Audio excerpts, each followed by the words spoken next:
আসসালামু আলাইকুম, সবাইকে জানাই বারো মিসাইল চ্যানেলের পক্ষ থেকে সালাম ও শ্রদ্ধা। আমি আজকে দেখাবো হাঁসের ভ্যাকসিন, যেটাকে বলা হয় ডাক পেলে। ডাক পেলে এই ভ্যাকসিনটি করার নিয়ম হচ্ছে, পানিটি গরম করে ফোটানো পানি, প্রথমে পানিটা ফুটে নিতে হবে। তারপরে হচ্ছে যে ওই যে ভ্যাকসিনটা আছে তা 100 মিলি ওই ফোটানো পানি সাথে ওই ভ্যাকসিনটা মিক্স করতে হবে।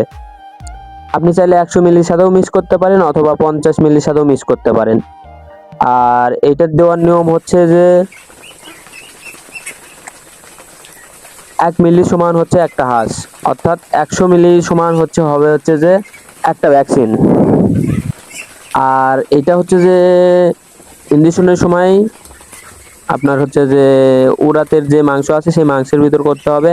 আর বিশেষ করে ভালোভাবে দেখতে হবে যে সুইটা চিকন হতে হবে বা ছোট হতে হবে। আর সুইটা যাতে আপনার হচ্ছে যে হাড্ডির সাথে না থাকে, শুধু মাংসের ভিতরেই যাতে হয়।